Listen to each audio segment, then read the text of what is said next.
Well, good afternoon, everybody, and welcome to the Dr. Betty Show. And welcome, Sudhir. We've had you with us once before. And the last time you were with us, we were talking about grief and the interpolation between grief, gratitude, and purpose. And today we touched a little bit on your book. Right. And the CEO Mastery Journal and CEO Mastery Journey. And I'd like to really go deeper into your book this time because I think that a lot of the people that actually watch the show would be interested.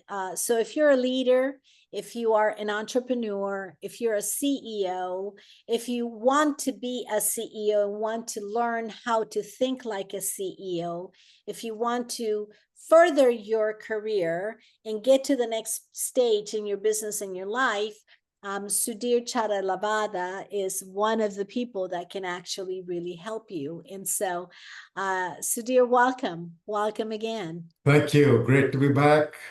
It was wonderful talking to you the last time around. I had a wonderful time and looking forward to this conversation.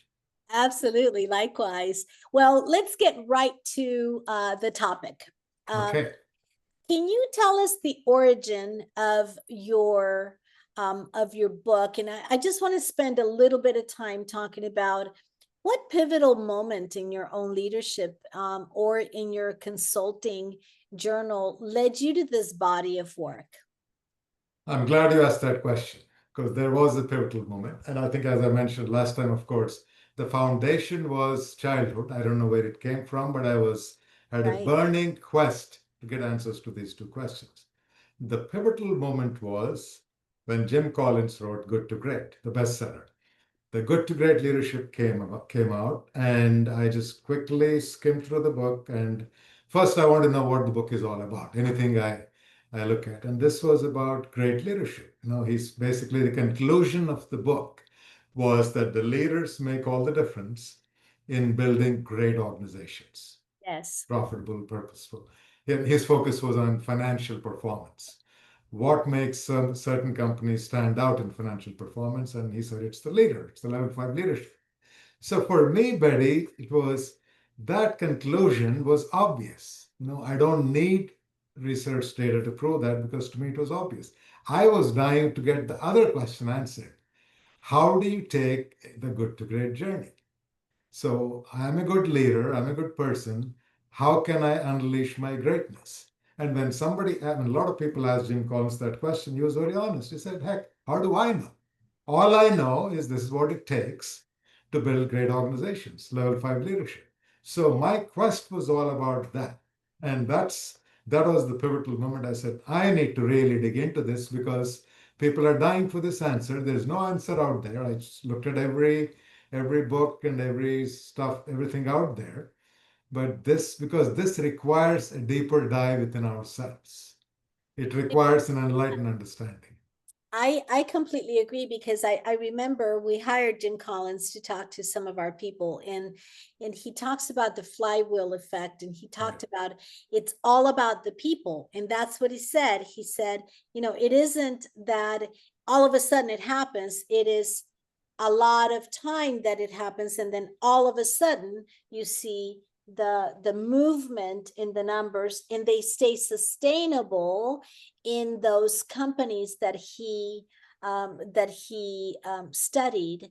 So let's get a little bit deeper into what you talk about. You talk about the inner CEO versus the outer CEO. Can you break that down for us? Yes, absolutely, Betty. The outer CEO is a successful CEO who has achieved the success, the material success, the financial success by mastering a subject matter, be it finance, like in your case, or organizational behavior. It could be manufacturing, it could be science, it could be technology. So you become successful by mastering the outer dimensions. Through your willpower and passion and drive, you achieve a certain level of success. Now, a lot of us get stuck there. I use the word stuck not as a negative word because success is not a bad thing. but to me, it's the start of something greater, bigger than oneself. And what's amazing is what got you here is not enough to unleash your best. Right. And that requires an inner journey, which is new for a lot of us. We are used to going out there, being extroverted, articulating, have this grand vision, and communicating. But now, in addition to that, it requires us to go inwards, to know ourselves. It really Because does. And there's a book called "What Got You Here Won't Get You There." that's right, Marshall And Goldsmith, the wonderful yes, Marshall, who gave his testimonial generously on the cover of my book. yeah, absolutely. So moving on in your book, you talk about the fact that in I have experienced that in my life and in my leadership journey. Whenever things are very complex, whenever I see a contract that is too complex, a situation that is being brought to me that I really don't understand, I stop immediately. And Right. then I bring it down to the lowest common denominator, make it nice and simple so that people can perform. Talk to us about complexity kills performance. You talk about that in your book. It absolutely does. I think that's what the outer CEO is all about. We're intellectual, we're driven, we're analytical, and we tend to complicate stuff. Of course, those are extremely important skills. But like you rightly pointed out, it's one of the leader's primary job is to simplify and make it, let's boil it down to one thing. What are we after? What do we know and what do we not know? And I think that's an exceptionally important skill for the leaders to have. And we are mired in complexity, as you know, all the time. Being complex is easy. That's what life is all about, and Yeah. business is all about. Can you think of an example of a CEO or an organization that you dealt with and that you have advised that was so complex, the complexity was stopping their ability to perform? I would say yes. Let's talk about good to great. They were not performing, they were doing well, but they could do even better. So, and one of the pleasant surprises in my life has been, the CEO who really embraced these principles came from the banking world. It started our journey was 15 years ago, and I expected some technologist or somebody potentially deeper, but a financial executive, a banker of all the people, the much maligned bankers, if you will, being deeply interested in the personal journey, in simplicity, and in profit being a byproduct of purpose. That's been my example. So he and this bank had success, but they could do a lot more. In the last few years, they have grown 15x from a $200 million asset bank to almost 4 billion, 3 billion plus. Now, Ash, don't hate me for saying this, but you can easily grow 5 times more by simplifying even further, Yeah. because the answer is in simplicity. And I think that's a good example of what you can do even better. And the simplicity can come in the communication style. It doesn't have to be simplicity in taking the steps to make a product and to get the product outside. It Exactly. starts at the very top. Is Correct. your vision statement simple? Can Right. everybody align with that vision statement, and can they just say it in one breath? Is your mission statement, are your tactics simple? Is your compensation program simple? Can people just calculate and know what it is?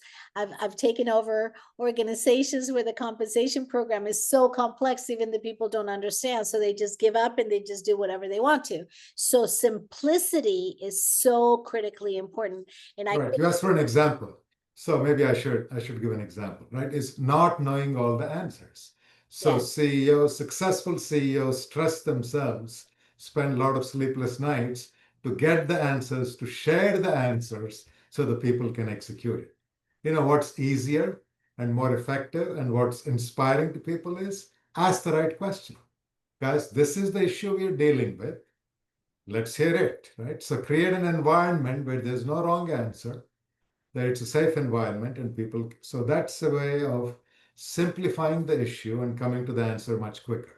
And I see this all the time, and I'm sure you do too. All the time, all the time. And, asking the people for the answer is so much better because I love what you're saying. You now have a multiple of people from different parts of the organization giving you their feedback of what they're seeing out in the field. If you just think that you know all the answers, it's only one person. Right. Uh, And it gets buy-in too, Betty, right? So a CEO doesn't have to have all the answers and give all this so-called inspirational speeches to get buy-in and to get an owner's mindset. Just involve them and engage them, and that comes in automatically. Yes, yes. So let me give you a question and put you in the feet in the shoes of an entrepreneur. So let's say there's a CEO with $100 million company, and they're growing very, very fast. And you know what happens when things are growing very fast? They're being asked to do all kinds of different things because they are used to under 100 million. You have a team of people, but it's not as vast as you would after over 100 million. So this Right, CEO is growing very fast and they're completely overwhelmed. And they come right. to you, they say, Ash, Sudhir, you said Ash, Right. they come to you, they say, Sudhir, what do I do? I'm completely overwhelmed. What's the first thing that he or she should do to regain clarity and control? Number one thing, you don't have to do it all yourselves. People, you're successful, people are dying to contribute. You may or may not know this, people are dying to add value. There are folks out there. Unburden yourselves by reminding them of the vision and giving them the opportunity and empowering them to execute. Nothing can inspire them more than that. CEO's job is not to execute, but to make sure that the people are aligned on the vision, right? Explain to them in detail what's in it for them, not just for me, what's in it for all of us, and unleash them, remove the blocks, right? I think that would make a tremendous difference. You can have fun, you can get your time back, and people can have a great time and succeed together. Love that. Love that. Get your people involved and that's how you get it done. Question for you. What's the number one blind spot that successful CEOs tend to have in your opinion and based on your experience? It's amazing. Marshall Goldsmith does this with his coaching, is help people identify their blocks. And I think many successful leaders don't take the time to dig in to what's holding them back and don't seem to understand the power of knowing that yourself, sharing that with your team, and setting an example of what you're doing to overcome that block and weakness. Because I say that your strength makes you successful, but identifying and overcoming your block makes your strength a superpower. So many of us are not converted our strength to superpower because we did not dig into our weaknesses and blocks. I think that's the number one thing a human being, a leader especially, can do to be at peace with oneself and to inspire others. I love what you said, and you said when the leader recognizes whatever is overcoming their block, whatever their block is, and they share it with their team. Now, this is counterintuitive, right? Yes, Because the leader sharing their weaknesses in front of people, it's almost like airing your dirty laundry. And we yes, here in the United States of America that you don't air your dirty laundry. And we yes, same in Colombia and in a lot of minority countries, right? And right, la ropa sucia se lava en casa. The dirty laundry is washed in the household and you right. take it out. And so it's counterintuitive to share with your team. What does it do to share with your team the things that are blocking you? What does You that do know, for the team? what's fascinating, and I've been there myself, it's very humbling. it's terrifying for a leader to Yes. identify and accept yourself. And man, I'm struggling with that. And you want me to share that now with the It's, team that adores me and thinks I'm Superman or a yes, Superwoman, and I'm supposed to exactly. be sharing a weakness? Sorry, kidding. And we try all kinds of tricks not to go there, not to share. I'll tell you a funny story. So we did this with great reluctance. One leader agreed to go through this exercise through their stakeholders and identifying what his strengths and weaknesses are. It was a male in this case, strengths and weaknesses. So I came up with a list. And the first thing was it was devastating. When you read that yourself, you say, you mean my team doesn't love me? Well, they do love you, but you're not perfect. They're just pointing out some of the issues. So I said, well, the next step is for you to share that. So he calls a meeting and he goes, I did this 360. So they did this 360 on me. And, there's he says, I have some strengths and weaknesses, which you guys are talking about. Are you sure? Do you agree with that? Do you agree? Pin drop silence. So when the leader is defensive and he doesn't want to share and he puts all these caveats and puts me on the spot as the guy, as the bad guy, what do you expect from the team? It's like, no, no, no, you're perfect. You're great. You don't have any weaknesses. And that's the illusion a lot of us live in. A lot of us successful, super successful people. And it's a tragedy. What can be a greater tragedy in life than not unleashing your best and pretending something to be something you're not?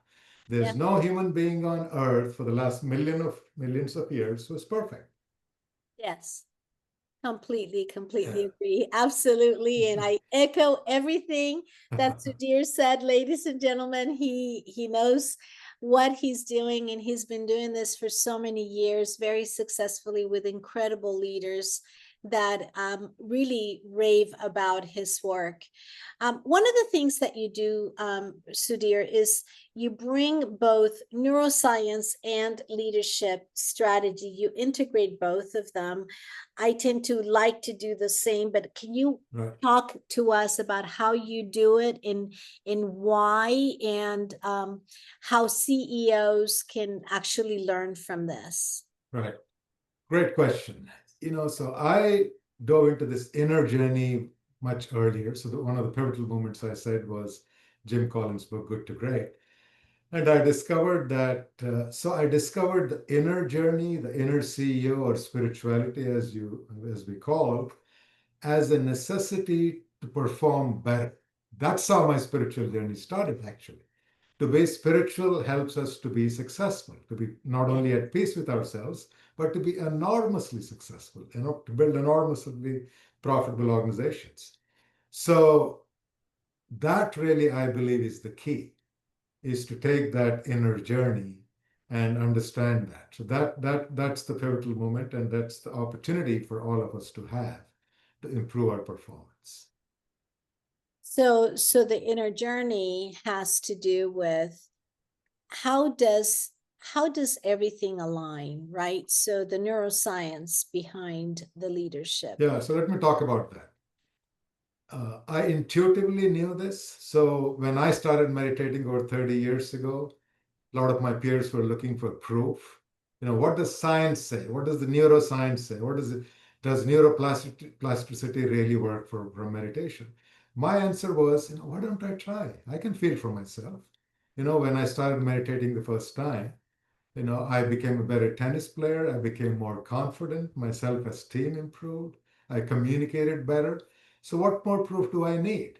So later on, I could see tons of proof, right, from neuroscience, saying that the expansion of brain and the Oh, neuroplasticity, and we can never stop learning, never stop growing. And I want to share something remarkable, and not speak about myself, but to the opportunity that we have.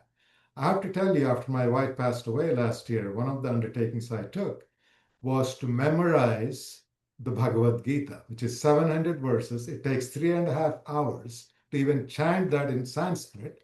It's one of the oldest texts, right? 5,000 years ago. I think it was the first dialogue between a coach and a coachee. That's why I was fascinated by it. It's got nothing to do with religion. It's beyond religion. 5,000 years ago, as I said. Now, believe it or not, buddy, this guy, this ordinary guy, memorized the whole thing in a foreign language in Sanskrit And it takes 3.5 hours to do that. So that's neuroscience in motion. That's neuroplasticity. Proof It, of that, mm-hmm. right? That we can improve our memory, that we can improve our brain power and focus on everything at any age. Absolutely. Wow. That's amazing. And the really understanding the relationship between meditation and your brain. So they've done studies, for those of you who are watching, they've done studies on the meditators, the people that meditate a lot. And they have found that their brain is younger than their chronological age because they've been meditating. They also have found that when someone is meditating, the neurons moving and shaking, they shake as fast as your femur, the muscle above your femur.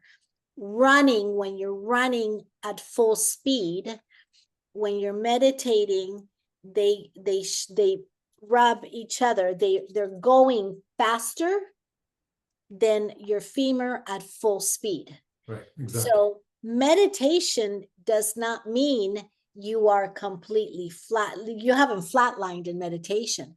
Meditation is an opportunity to calm your brain so that the things that need to come to the surface come to the surface, right? Exactly, exactly. Can I share something else? Of course. There's meditation, there's self-inquiry, which is different. But the unintended side effect, the remarkable unintended side effect of meditation and self-inquiry for me was not only just to be at peace and be more confident and be more yourself, but the answers to the questions of the good to great journey in a business leader's journey. What does personal mastery mean? And what does organizational mastery mean? The details that I came up with Yeah. was through that, Betty. In fact, one of my mentors offered me, you did a PhD in organizational behavior and leadership. So I had an offer from my mentor who was teaching at USC at that time to do a PhD under him. It was a remarkable offer, but I decided instead to go with him, spend some time with enlightened masters to answer these questions. And you won't believe it. I didn't read any books. I didn't get an MBA or go to the business school. The answers to these questions, and then I write this in my book, Betty, as you know, that the 7 mindsets of personal mastery, like accountability, humility, presence, etc., or the 9 skills of organizational mastery. This came through meditation. Yeah. I'm talking about authentic communication and steps. And usually we associate meditation with peace of mind and increasing our brain power. But to actually get to the details of running an organization and communicating, it's remarkable what it can do. It really is. It really is. Thank you so much for that added bonus, because if you are not meditating of any kind, and you don't have to meditate for full hour, for a full day, you can start by meditating a little bit, 5 minutes. And then next time, 5 minutes, and then 6 minutes. And then the more you meditate, the more you want to meditate. It's kind of counterintuitive. Right. But I started meditating when my brother was passing away. I started meditating religiously, like learning how to do this. And it was 10-day silent meditation retreat. I just go right in. That's right. And it was the most amazing thing for me, because I got the tools to handle the death of my brother. Absolutely. Meditation retreat. So thank you for that. Sure. Let's go to how you help CEOs rewire unproductive habits. There's habits that we tend to go into, and it's almost like in a sport, right? If you are dunking the ball, you have a habit of how you do it, and then all of a sudden that hand gets, or that wrist gets broken, and then now you have to do it with the other hand, and so now you have to learn new habits. How do you do that with CEOs? So we talked earlier about the habits of I need to know all the answers. I need to be strong. I need to be tough. I need to not show my vulnerability or weakness. If I have a doubt or a self-doubt, I'm not supposed to project that. Right? So we Right. talked about all of that. The other thing is, what do you do when you get overwhelmed? Which we can get overwhelmed every day with a number of things to do. Slow down to get there faster is always the answer. Whenever I get overwhelmed, the to-do list doesn't shrink. But when I slow down and take time for myself, suddenly it doesn't feel as daunting as it is.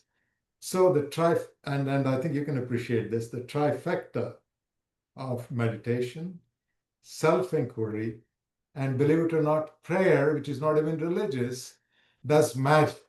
And as you know, there is a difference among the three of them. So just briefly, so meditation is about being detached, being a silent witness to our feelings. We all have positive, negative, and neutral feelings. And when you just witness them without getting into the drama of it, as you know, the positive gets amplified, the negative gets diluted. Very powerful technique. So Very, that's meditation. Then I love self, that. Go right. ahead. And then there is self-inquiry. We are all human beings. We're always inquiring and asking questions. Self-inquiry is to take the time and say, why did I do that? Why did not to beat ourselves up if I get angry or exhibit other emotions of envy or competitiveness or micromanaging or not giving enough credit. So why did I do that? Get into the self-inquiry more and understand ourselves. And the third thing, prayer, I think the way I understand prayer is you can pray to a divine figure that you appreciate and you respect. So you can do that. But at the minimum, prayer to me is understanding the vastness of the intelligence, the cosmic intelligence, the universal intelligence, and to know that I'm a piece of this. That if I want to become better, I need to submit my ego to the greater intelligence. To me, that's prayer. Submitting my smaller ego, my smaller self, to the greater intelligence. You can do that through religion, or you can do this through, a secular means of cosmic intelligence. And I think that's something every human being, and especially every leader, should practice to become a better version of themselves. Love that. Thank you. Thank you for Sure. that. Drop the mic, everybody. So I'm gonna give you what I call a lightning round. So I'm just gonna give you some questions, Sure. quick questions for quick answers. Are you ready for this? Yeah, you got it. I'm ready. Okay, what one word describes world-class leadership today? Authenticity. Be yourself. And Authenticity, be yourself. I love it. What is one book every CEO must read besides yours, of course?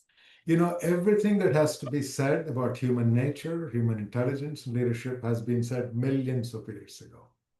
All we're doing is regurgitating and experiencing in our own way. So to me, the book that was talked about or in a dialogue 5,000 years ago, the Bhagavad Gita, is the source of all wisdom to lead a great life and to be an exceptional leader. Now Bhagavad Gita. Yes, Bhagavad, Bhagavad Gita, Gita. And when you Google that, it's amazing, Betty, how many of the great leaders of the past, Einstein, Newton, the military generals in the Pentagon, and in all these countries have taken that as a source for strategy and to lead a good life. Beautiful. It's 700 words. And if you can memorize this, then you will be right up there with Sudhir. Another question, biggest misconception about CEOs? Is that they're perfect, they know everything, and they're supposed to know everything, and they're supposed to have all the answers. Absolutely. And Okay. they never feel any stress. They have perfect life, and life is great. And life is perfect. Right. The next one, a habit you believe that every leader should learn or should, no. A habit you believe every leader should unlearn. Is again to have all the answers and to be the person to solve all the problems. Too much burden, too much pressure, and too much strain, not only for yourself, but that's the way to stifle an organization, stifle a human being, stifle growth. Beautiful, beautiful. And one last one, and this is the bonus one. If you could whisper one truth into every single CEO's ear before they go to bed, what would that be? Be grateful. Love your life. Be grateful. There's so many things to be grateful for. You have a wonderful life. I know you have all these pressures, but be grateful. Gratitude, as they said, is the greatest virtue. And that drives everything. And what I found amazingly is gratitude is for the key to peak performance. We talk about mindset, attitude, and all these terms in business world, accountability and humility and presence. That comes from gratitude. If you have gratitude, everything follows. I love that because when you have gratitude, you also have humility Yeah, because you know that you are grateful and you don't know everything, so you're grateful. When you have gratitude, you have abundance because you're grateful for what you have rather than what you don't regret or what you don't have or wish for what you had before, but you're just grateful. When you have gratitude, you are present. So absolutely. you're not worried about the past or worried about the future. You're present with that individual right in front of you. You have gratitude, you build trust.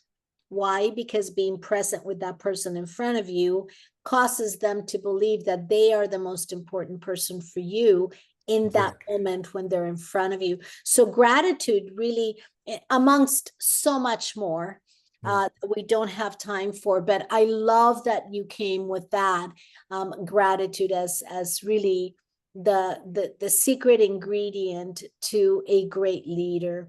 Yeah, absolutely. So dear, when people read your book, and let me give you the title of the book again, CEO Mastery Journey, CEO Mastery Journey by Sudhir Chatalabada. Sudhir, when people read your book, what is your hope that they're going to be getting from the book? If you just had one big thing that people will get from your book. It is not esoteric and complicated to lead a wonderful life and to be an inspiring leader. We have to simplify it. It's our birthright. I think if there's a purpose in life, I think it's that to unleash your best, to be the Yes. best you can be. And I think it's the journey that I have taken, which I share in the book, the questions that I had. It's a very ordinary, regular human being with an extraordinary dream. And I think if I can live that dream and I can take that journey, anybody can. I love it. Thank you so much. So lastly, how do people work with you? So if anybody is inquiring, and I really want to work with you, Sudhir, I resonate with everything you said. I would love for you to maybe have a conversation with me about, maybe furthering and maybe working with you. How do people get a hold of you, and how do people find your book? So very easy I'm active on LinkedIn, as I said, very easy to get hold of me from there. Would love to talk to folks and help folks take this journey. It's the purpose. It's the love. It happens to be my career, but this is what I would do if I didn't have anything else to do also, and this is the only thing I would do. So easy to get hold of me that way. And the book is on Amazon and and Barnes and Noble and other stores. So it's easily available. Happy to share the journey. Happy to have a conversation. I'm helping some wonderful leaders now take this journey, and it's a joy. I learn from the process, and something. Yes. Yes, it's beautiful. Well, Sudhir, thank you so much for your time. We've spent a little over 30 minutes just really unpacking your book, but we've not done it justice. Having seen your book and having known you for so many years, I just know that there's so much more to unpack. So thank you so much for your time. Thank you so much for being with us. And My thank you pleasure. for sharing this incredible wisdom and the knowledge that you share so openly on LinkedIn and so openly with your clients. And so everybody, if you want to work with Sudhir, I would very much go to LinkedIn and find Sudhir Chatalavada, and that's spelled Chatalabada. Dalavada, and Sudhir, Sudhir, and look for him on LinkedIn. Later on, I'm going to be posting this video as well as some notes about the key learnings from this post on my LinkedIn. And then I will also put Sudhir in the LinkedIn so you can find them through mine. If for any reason you seem to lose it, you know where to find me. And so that's how you find Sudhir. So thank you so much. And thanks, everybody. We will have a wonderful rest of your day and have a wonderful time. Thank you so much, Sudhir. Thank you so much, Betty. Truly appreciate the time and the questions you have, your kindness, your generosity. I'm touched, I feel blessed, and I feel great. Likewise. Thank you so much. Thank you.